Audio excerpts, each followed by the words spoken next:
बच्चों, पहली जो वीडियो है वो बीच में रुक गई थी, तो इसलिए मैंने उसी से संबंधित अगली वीडियो बनाई है। तो वहाँ पे हम लोगों ने जो पाठ्यक्रम है उसके बारे में समझ लिया था। तो हम यहाँ से पढ़ेंगे जो विज्ञान 1 के अंतर्गत रिपोर्टाज और फीचर लेखन है, इसी पे हम बात करते हैं। रिपोर्टाज रिपोर्ट से बना हुआ है। रिपोर्टाज शब्द रिपोर्ट से बना हुआ है, जो कि फ्रेंच भाषा का शब्द है।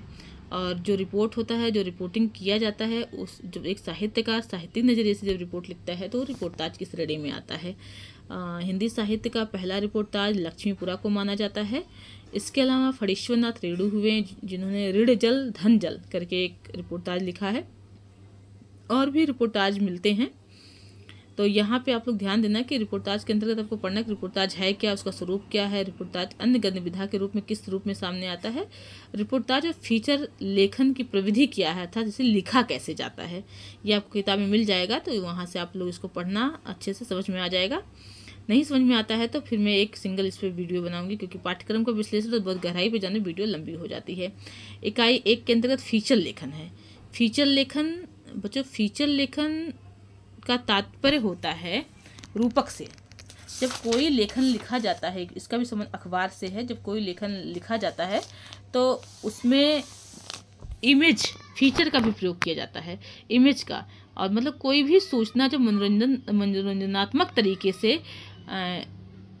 एक नए तरीके से कोई रचना प्रस्तुत की जाती है और उसके साथ इमेज का भी प्रयोग किया जाता है, तो फीचर लेखन की श्रेणी में आता है। सामान्य तरीके से आप इस तरीके से समझ सकते हैं। दूसरे शब्दों में बताएं आपको तो फीचर लेखन थोड़ा सा मैं 1-2 परिभाषा आप लोगों को इसमें डालती हूँ। फीचर लेखन, अधिकांश फीचर लेखन समाचार पर आधारित होते हैं। इन्हें न्यूज़ फॉलो अप भी कह सकते हैं। और विशेष घटना पर आधारित फीचर होते हैं, जैसे अकाल, दंगा, युद्ध पे जो न्यूज आती है, अकाल दंगा के इमेजेस के साथ जो न्यूज छापी जाती है और बताई जाती है, वो भी एक तरह की घटनाओं का फीचर लेखन होता है। इसके अलावा अगर किसी व्यक्ति विशेष के बारे में वर्णन है तो उसका पूरा व्यक्तित्व कृतित्व वर्णन होगा, उसकी फोटो होगी, तो वहाँ पे भी उसको भी फीचर लेखन के अंतर्गत शामिल किया जाएगा। इसके अलावा लोक रुचि पे आधारित भी बड़े सारे फीचर लेखन लिखे जाते हैं, जैसे सिपाही, माली, रिक्शा चालक, सफाई कर्मी आदि पे जो आधारित होता है वो फीचर लेखन होता है। मतलब कहने का है कि जो भी समाचार है एक मनोरंजनात्मक तरीके से उसकी फ़ोटो के साथ उस घटना को शामिल करना, प्रस्तुत करना ही फीचर लेखन कहलाता है। अब वो कितने प्रकार के होते हैं, किन किन विषयों पे फीचर लेखन लिखा जा सकता है, तो वो हम यहाँ देखेंगे। पहले हमको देखना है कि यहाँ हम देखेंगे फीचर लेखन। सबसे पहले हमें देखना है कि फीचर लेखन लिखने के लिए विषय चयन कैसे किया जाता है। आप किताब में पढ़ेंगे तो आपको मिल जाएगा विषय चयन, मतलब कैसे विषय का अर्थात शीर्षक का चुनाव कैसे करें, किस भी फीचर लेखन लिखें। उसके बाद सामग्री निर्धारण, जब हमने ये तय कर लिया कि हम किसी दंगा या प्राकृतिक आपदा पे फीचर लेखन लिखेंगे, तो ये तो विषय हो गया।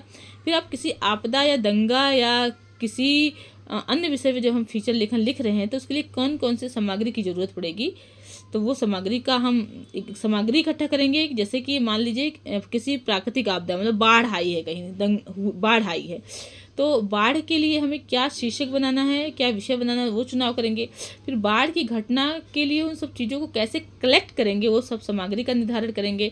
जब सारा चीज़ इकट्ठा हो जाएगा, मान लो विषय चयन कर लिया, रिपोर्टर जाके वहाँ सारी चीज़ें ले आया, तब उसको लिखना कैसे है, लेखन की प्रविधि क्या होती है, कैसे लिखा जाता है फीचर लेखन, उसके बारे में हम पढ़ेंगे।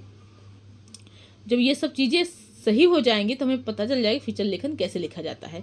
अब जब पता चल गया तो फीचर लेखन किन किन विषयों पे लिखा जा सकता है उसके बारे में पढ़ेंगे। तो फीचर लेखन सामाजिक विषयों पे लिखा जा सकता है, आर्थिक विषयों पे लिखा जा सकता है, सांस्कृतिक, विज्ञान, पर्यावरण, खेल कूद से संबंध विषयों पर फीचर लेखन लिखा जा सकता है। तो इन विषयों से संबंध में हम फीचर लेखन के बारे में विस्तार से पढ़ेंगे, तो यह हमारा जो टॉपिक है वो पूरी तरह से पूरा होगा।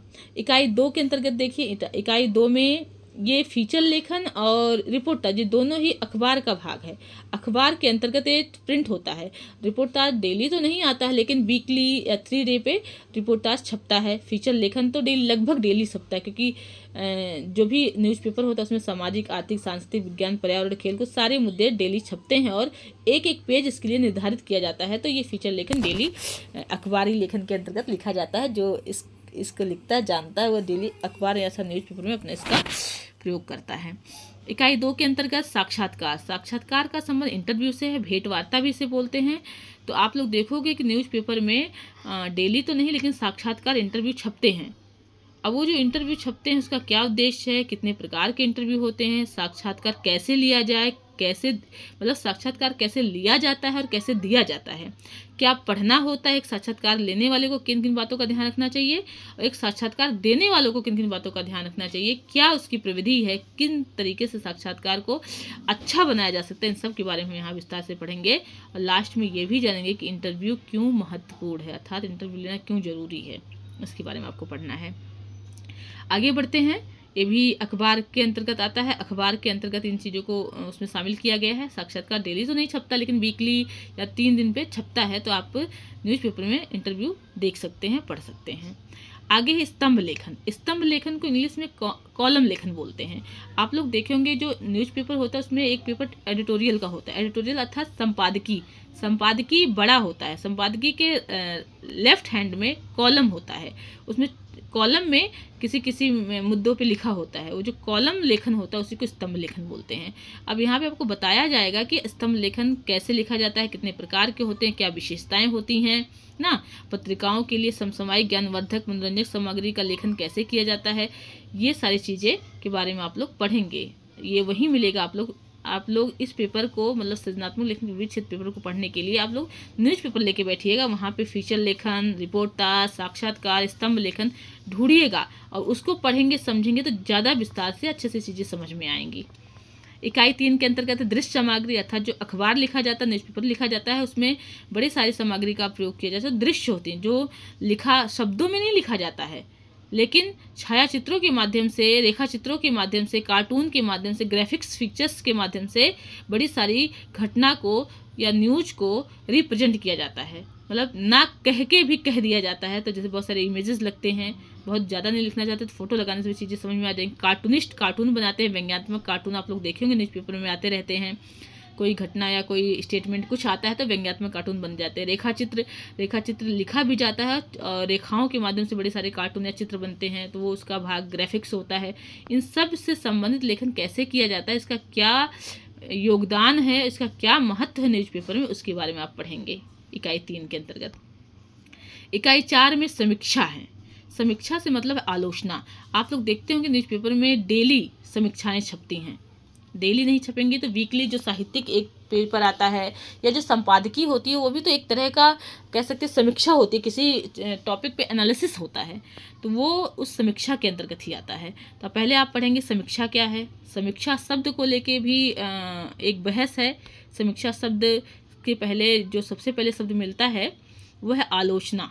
पहले आलोचना लिखी जाती थी, फिर जो भाषाविद थे उन्होंने बोला आलोचना ज़्यादा अच्छा नहीं है। आलोचना मतलब एक तरह से बुराई करना ही हुआ, अच्छी बातें तो है नहीं, जबकि आलोचना में गुण अवगुण दोनों आने चाहिए।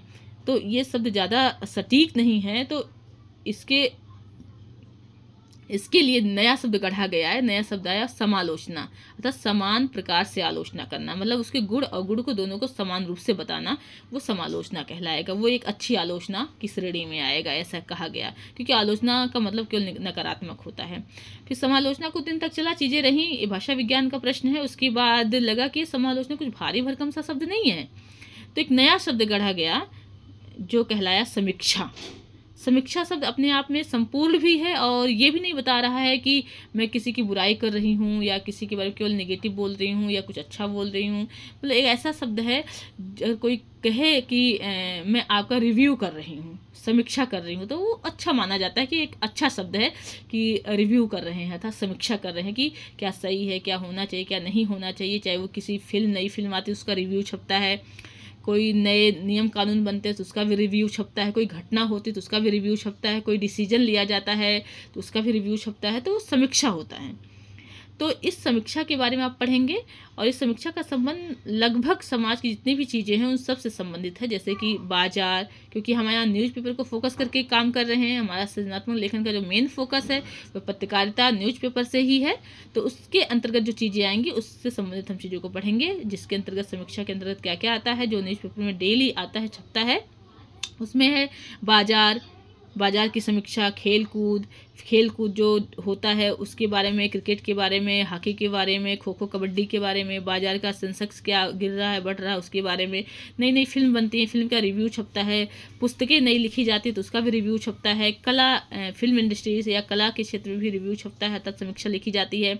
इसके अलावा आर्थिक पत्रकारिता, खेल पत्रकारिता, ग्रामीण और विकास पत्रकारिता, फोटो पत्रकारिता, इन सब के बारे में रिव्यू छपता है। डेली ये चीज़ें छपती हैं कि क्या कैसे, उसके बारे में विस्तार से आप पढ़ेंगे, जिसका संबंध राजनीति से है, पॉलिटिकल साइंस से, इकोनॉमिक्स से है, सोसाइटी से है, राजनीति से है, सारी चीज़ों से संबंधित है। आर्थिक पत्रकारिता, खेल कूद, ग्रामीण विकास, फोटो, इन सब के बारे में आपको विस्तार से पढ़ना है।